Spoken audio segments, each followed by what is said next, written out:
Olá, sexto ano, aqui é a professora Tayana. Vamos iniciar mais uma aula de história. E hoje eu queria que vocês pegassem o livro de vocês, nosso livro didático. Já estou aqui com o meu, aqui ó. Vocês pegarem um livro de história para acompanhar, acompanhar a nossa aula de hoje, tá? E hoje a gente vai retomar um capítulo que nós até já iniciamos em sala, que é o capítulo 2. Queria que vocês colocassem aí no livro de vocês o capítulo 2, chamado Os Povos do Crescente Fértil. E eu vou estar acompanhando aqui o livro digital. Quem não tem o livro impresso, pode também ficar acompanhando. Abre uma abazinha, entra no portal, pode ficar também acompanhando pelo livro digital, não tem nenhum problema, tá? Eu vou ficar mostrando aqui para vocês do livro digital também. Então, primeiro vamos relembrar que eu já expliquei em sala para vocês o termo povos do crescente fértil. Todas as vezes que vocês lerem, que vocês se depararem em alguma questão, em algum texto com essa expressão, civilizações do crescente fértil, povos do crescente fértil, região do crescente fértil, sempre vai estar se referindo a duas grandes civilizações da antiguidade. No caso, o Egito, que se localiza aí no nordeste da África, e a Mesopotâmia, que se localiza aí em parte da Ásia. Vamos para o mapa na página 29 do livro de vocês. Vou colocar aqui para vocês acompanharem. Na página 29, nós temos aí, olha, um mapa crescente fértil. Gente, todas as vezes que vocês se depararem com o mapa, leiam todas as informações que esse mapa traz, desde o seu título ao título do mapa, crescente fértil. Então, vocês já sabem, esse mapa vai fazer referência a duas regiões, o Egito e a Mesopotâmia. Se vocês observarem o mapa, a gente já vai encontrar aí, olha, Egito e a Mesopotâmia. Que elementos esse mapa traz? Além de trazer aí o nordeste da África, traz aí, né, essa parte do Oriente Médio, aí da Ásia, Península Arábica, regiões banhadas aí pelo Mar Mediterrâneo, pelo Mar Vermelho. E se a gente for aqui para os elementos, olha, as legendas do mapa, as bolinhas pretas são os locais das principais cidades. Os traçados, os rios, traçados azuis, os rios dessas regiões que banham esses territórios. E nós temos essa parte aqui, olha, delimitada, esse sombreado aqui, alaranjado, né? Faz referência ao que se chama de crescente fértil. Então, como eu mostrei em sala para vocês, olha esse formato dessa região, né? Essa delimitação em cima do mapa lembra a lua na sua forma crescente. Então, por isso que é crescente e fértil, porque toda essa área, toda essa região é composta de vales de terras férteis. E por que elas são férteis? Pela presença de rios. No caso do rio Nilo no Egito e dos rios Tigre e Eufrates na região da Mesopotâmia. Então, essa região crescente fértil faz referência a toda essa área que compreende o Egito e a Mesopotâmia. E o que elas têm em comum? A presença de grandes rios. E ao redor desses grandes rios, a gente vai ter a fixação de grandes grupos humanos que vão utilizar dessa água para a produção agrícola, para o próprio consumo, para a criação de animais. E por que eles vão se fixar nessas áreas? Porque eram territórios que eram bastante férteis, territórios bem propícios para a prática da agricultura. Elas também são chamadas, né, de civilizações. Olha aí na página 29, eu até pedi para vocês fazerem uma marcação em sala, né? Quem lembra aí? Então, olha, também são chamados de sociedades hidráulicas. Por quê? Porque são povos que se desenvolveram aí às margens de grandes rios. O Egito ao longo do rio Nilo, e a Mesopotâmia entre os rios Tigre e Eufrates. Então acompanhe aí no nosso livro, olha, chamamos de sociedades hidráulicas os povos que se desenvolveram às margens dos grandes rios, são também chamadas de sociedades agrárias, porque aprimoraram a agricultura. Para isso foram necessários água e solo fértil, dois fatores que, combinados com o domínio do fogo e a invenção da roda, provocaram uma grande revolução no desenvolvimento do ser humano. A região mostrada no mapa é chamada de crescente fértil, localiza-se na Ásia e na África. Observe no mapa que é possível traçar uma meia-lua crescente imaginária na região em que se estabeleceram as sociedades hidráulicas, egípcios e núbios às margens do rio Nilo, mesopotâmicos entre os rios Tigre e Eufrates. E é sobre essa civilização que nós já até iniciamos, não é? Aí um pouco sobre a história do Egito Antigo. O Egito Antigo vai se formar ao longo do rio Nilo, né? Destaquei para vocês que o Egito ele só foi possível pela presença do rio Nilo. Por que, tia Tayana, que o Egito só foi possível por conta da presença do rio Nilo? Porque o Egito se formou em uma região desértica, uma região árida, uma região seca. E essa região ela só conseguiu se desenvolver, se transformar em uma civilização riquíssima por conta da presença do rio Nilo, né? Um rio super importante que atravessa, aliás, né, diversos países, praticamente todo o seu território. Ele tem mais de 6.000 quilômetros, né? Forma aí o seu delta, ele desemboca no mar Mediterrâneo, e ao longo desse rio a gente vai encontrar várias áreas férteis, tá? Então, várias áreas de plantio. Então, por conta da presença do rio Nilo, a gente vai ter um grande desenvolvimento na agricultura na região, e graças ao rio Nilo, o Egito vai ser possível, tá? Vai ser possível existir. Para vocês terem ideia, eu falei isso em sala também para vocês, né? O Egito ele vai ser cultuado entre os egípcios, tá?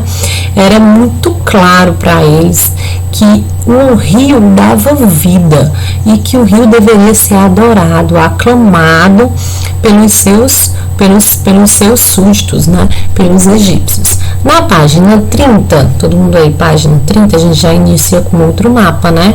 Olha aí, Rio Nilo. E ele traz pra gente todo o percurso do Rio Nilo no território egípcio. Lembrando que o Rio Nilo, ele nasce aqui, olha, na região sul, no território chamado Núbia. Vai ser uma civilização vizinha ao Egito. Mais na frente a gente vai falar sobre ela, né? Assim como o Egito, ela também vai se beneficiar das águas e dos vales férteis ao redor do rio Nilo. E inicialmente, como nós vimos em sala, a história do Egito Antigo está dividido aí em 3 períodos, tá? O Antigo Império, o Médio Império e o Novo Império. E o que marca aí o Antigo Império vai ser a unificação do Egito, quando o Egito se torna aí um grande império, né? Então a gente até analisou em sala quais foram os primeiros grupos que se formaram ao longo aí do rio Nilo. Os primeiros grupos que se formaram foram os chamados nomos, né? São os primeiros grupos que vão se fixar ao longo aí do rio Nilo. Esses nomos eram comandados pelos nomarcas, tá?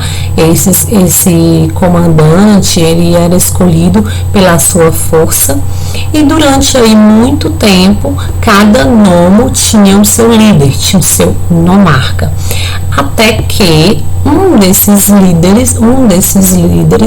nomarcas conseguiu unificar todas essas aldeias e se tornar o único líder de todo esse território. É o chamado Menes. E ele vai ser o primeiro aí a receber o título de faraó. Menes, ele vai ser responsável pela unificação, ele vai unir todas essas aldeias, todos esses nomes, e vai se tornar o único líder de todo o Egito, tá? Então ele vai ser o rei, o administrador e o comandante do exército. É com ele que inicia aí as dinastias faraônicas, tá? E esse título, faraó, ele passava de pai para filho. Então a história do Egito, ela é composta por várias dinastias. Deixa eu até no que é uma dinastia. A dinastia são quando uma família assumiu o poder e esse título de faraó permanece dentro daquela família durante gerações e mais gerações. Então, ao todo, na história do Egito Antigo, nós tivemos 31 dinastias, ou seja, 31 famílias ao longo aí desses mais de 3.000 anos de história, né? 5.000 anos de história do Egito, comandaram aí o Egito Antigo, tá? E olha, uma coisa super importante que eu pontuei com vocês em sala. O Egito, ele era uma teocracia. Lembra que eu coloquei na lousa? Teocracia, tá? Essa informação não tem aí no livro de vocês. É uma teocracia. Teo vem de Deus, cracia, poder. Então, quando eu digo que o Egito era uma teocracia, significa que Deus tinha um poder no Egito. Deus administrava o Egito. E no caso, esse Deus era quem? O faraó, né? O faraó, ele era visto como um Deus vivo. Quem aí não assistiu as novelas, né? As novelas aí religiosas, José do Egito, ou até mesmo Moisés, em uma cena ou outra, alguém fazia uma referência ao faraó e dizia, olha, o Horus vivo, né? Então, o Horus vivo era como o faraó era visto, ele era visto como um deus vivo entre os egípcios.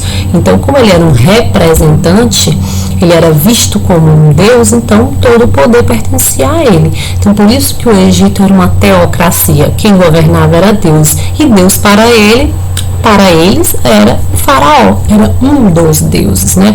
Mais à frente a gente vai falar sobre a religião no Egito. Então, esse era um ponto super importante. Lembrem-se, né? O faraó ele era visto como um deus vivo, por isso que o Egito é uma teocracia. Outro ponto super importante do Egito é a relação que eles vão ter com a morte, né? Aí no livro de vocês, na página 30, ele vai falar sobre como a morte ela era um fenômeno super importante para os egípcios. Eles tinham uma relação muito forte com a morte, né? Então, eles se preparavam em vida para esse momento, porque eles acreditavam sim na vida após a morte, na reencarnação da alma. Então, eles sempre faziam homenagens aos mortos, aos deuses, acreditavam que os deuses os presenteariam com boas colheitas, né, com as vazantes do rio.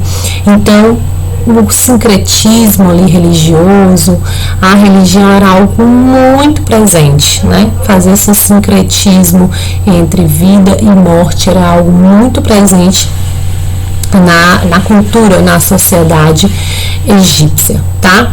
E olha, o Rio Nilo fazia com que os egípcios eles tivessem aí uma relação muito próxima com o Rio Nilo. Tá? Então, para garantir aí boas colheitas, a gente vai encontrar ao longo do território egípcio vários e vários canais de irrigação. Nós vamos encontrar vários diques, nós vamos encontrar vários canais que levavam a água do rio para as plantações próximas aí às suas margens, tá? Então, olha aí no livro na página 30, quanto mais os egípcios dominavam o meio ambiente para garantir as colheitas, sua prosperidade e proteção, mais realizavam construções. As primeiras barragens no Rio Nilo foram criadas durante a primeira dinastia. Então, era muito comum várias e várias construções ao longo do rio para utilizar a água, né, para o consumo, para levar água para as cidades, como também para a irrigação do solo, tá? Algo aí bem importante para os egípcios. Mais à frente, gente vai falar um pouco sobre a sociedade, tá? Então, deixa eu só mais aqui à frente. Depois a gente vai falar um pouco mais sobre a relação dos egípcios com a morte, o processo de mumificação, a importância que eles davam às pirâmides, tá? Eu vou passar um pouquinho essa parte. Vamos aqui para a página.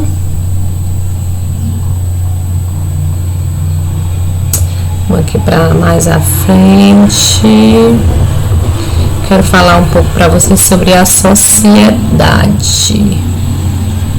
Deixa eu mais aqui, né, sobre as pirâmides. Pronto. Todo mundo aqui, olha, na página 33. Inclusive, vocês fizeram uma atividade que eu passei nesse livro, né? Sobre isso que eu vou falar agora, sobre o calendário egípcio. Lembrando que no capítulo 1 nós estudamos um pouco sobre culturas, né? Nós vimos que cada cultura vai estabelecer a sua própria contagem de tempo. E o Egito antigo não será diferente, tá? Então, como é que se baseava o calendário egípcio? O calendário egípcio se baseava nas vazantes do Rio Nilo. Por exemplo, nosso calendário que nós utilizamos, como nós estudamos, é o calendário cristão. E nós fazemos uma contagem do tempo baseado no nascimento de Jesus Cristo. Por isso o nome, calendário cristão, né? Então, nosso início de contagem seria a partir do ano 0, o ano em que Jesus Cristo teria nascido, e a partir daí a gente ia fazer uma contagem crescente. Por isso nós estamos no ano 2020. Então, Jesus nasceu aí por volta do ano há 2020 anos atrás, né? Esse é o nosso calendário. O calendário do Egito era baseado nas cheias e nos ciclos solares e lunares, tá? O ano era dividido, olha como tem no livro de vocês, em 3 estações. A primeira era a Ket, a estação das inundações, durava de julho a novembro. A segunda, o segundo período, Peret, quando o nível das águas baixavam e as terras ficavam visíveis, então era o momento de cultivar, ótimo, vamos plantar, né? E que durava de novembro a março. E por último, o Shemon, que é a estação mais quente, quando eles faziam as colheitas e eram cobrados impostos. Até nós tivemos uma atividade onde perguntava em que período aí nós estaríamos se seguisse o calendário egípcio. Então lembre-se, o calendário no Egito, ele é baseado nas cheias e vazantes do rio Nilo, tá? Um ponto importante que eu queria ver com vocês era a sociedade egípcia. A sociedade egípcia, ela era formada a pessoa mais importante do Egito, estava ali no topo da pirâmide social, o faraó. Como eu disse lá no comecinho, ele era visto como um deus vivo. Então, o faraó, ele era a autoridade máxima. Ele era a pessoa mais importante dentro do Egito. Depois do faraó, a gente vai ter os sacerdotes, né? Se encarregavam das questões religiosas, das questões espirituais. Depois a gente vai ter os guerreiros, os militares, né? Cuidavam da defesa, da conquista de território para o império e por aí vai. Outro elemento super importante da sociedade egípcia eram os escribas. Gente, vocês vão marcando aí no livro de vocês, hein? Página 33, segundo parágrafo. Os escribas, olha o nome, escriba, vem de escrever. Nós vamos ensaiar isso, hein? Esses funcionários, né? Eles se preparavam desde os 5 anos de idade, aprendiam a escrita sagrada, aprendiam noções de contabilidade e eles eram super importantes na administração de todo o império. Tá? Então, eles eram figuras importantíssimas para o governo, para a administração. O que se produzia, o que se armazenava, a contagem dos súditos, a contagem dos impostos. Então, isso era a função dos chamados escribas. Depois dos escribas, a gente vai ter os artesãos, de uma maneira geral, tecelões, marceneiros, sapateiros, ourífices, escultores. Depois nós vamos ter os embalsamadores, né? Já que a gente já viu que o Egito vai ter uma relação muito próxima com a morte, tanto que vão desenvolver a mumificação.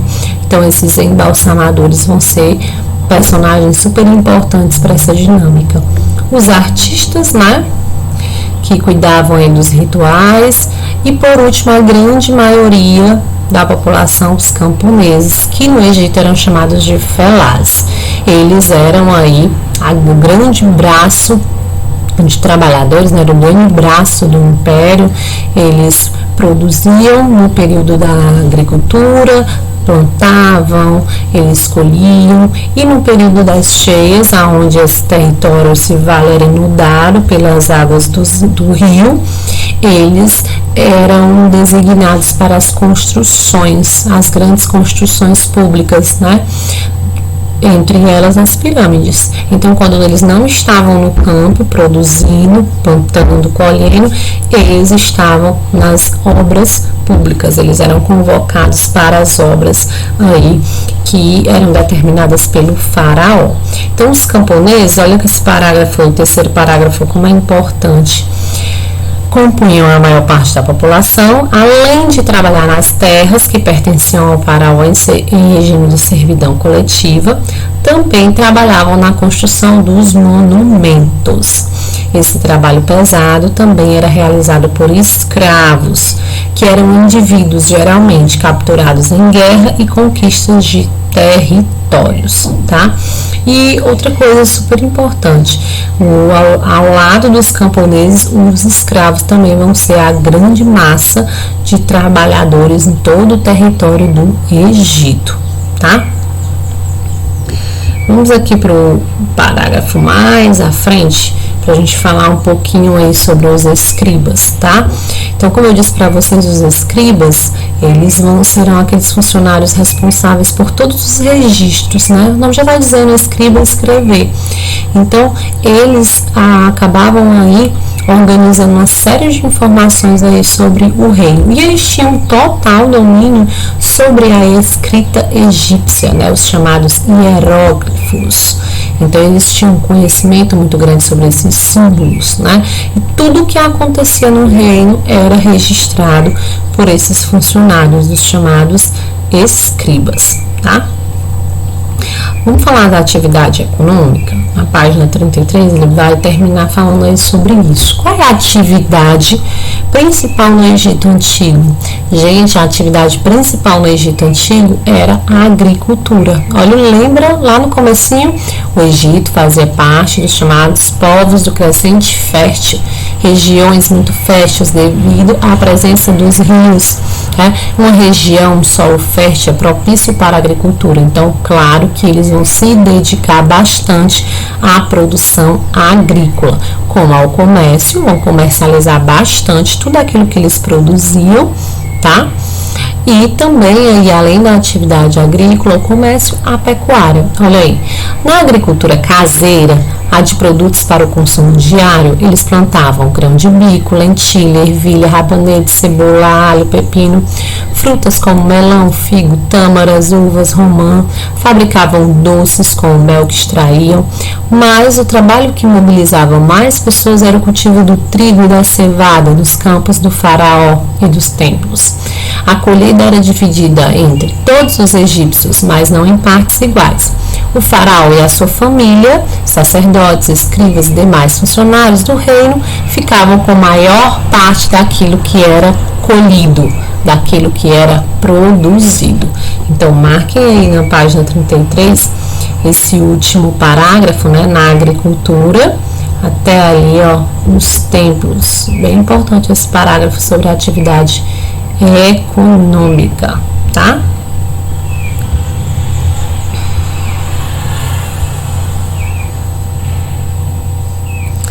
Na página 37, ele vai falar um pouco mais sobre o que eles produziam, as principais atividades, né? A colheita, como era produzido aí o pão, os cereais, os legumes, e ele traz aí no nosso livro essa pintura, né, os murais, as pinturas realizadas aí no Egito, onde eles retratavam, além dos deuses, né, todas as atividades diárias. Então a gente tem na primeira imagem a colheita de trigo, o preparo da terra, aqui mais embaixo a colheita.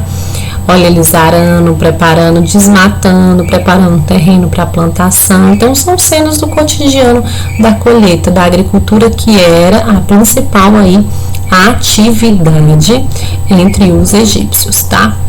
Então, gente, a gente vai ver até essa parte, né? Página 34. Eu deixei uma atividade no portal para vocês responderem algumas perguntas aí sobre o Egito Antigo. Na nossa próxima aula a gente vai continuar nesse tema do Egito, e a gente vai falar um pouco mais sobre a cultura egípcia. Então vamos ver um pouco mais sobre a religião, tá?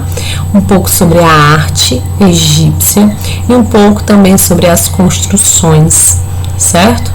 Então a gente viu hoje o termo crescente fértil. Vamos só recapitular o que nós vimos na nossa aula. Vimos o termo crescente fértil, faz referência ao Egito e à Mesopotâmia. Vimos um pouco sobre a formação do Egito, os primeiros grupos que deram início a esse império, os nomos, a sua unificação pelo rei, né, Faraó Menés. Ele vai ser o primeiro a receber esse título. Vimos aí um pouco também sobre o poder que ele tem. Lembre-se que o faraó era visto como um deus vivo, então por isso que o Egito era uma teocracia, tá? Vimos um pouco também sobre a principal atividade econômica, que será a agricultura, principalmente o cultivo de trigo e cereais, e vimos a sociedade egípcia, onde o faraó ele é a autoridade máxima, abaixo dele os sacerdotes, os escribas, funcionários super importantes que registravam tudo do reino, os militares, temos aí os artesãos, os camponeses e escravos, que eram grande parte da civilização e que era aí a grande massa de trabalhadores que sustentavam todo o reino através do seu trabalho. Então, fica combinado na próxima aula para a gente ver a segunda parte aí sobre o Egito. E vão lá no portal, tem lá algumas questões sobre o que nós vimos hoje em sala sobre o tema do Egito.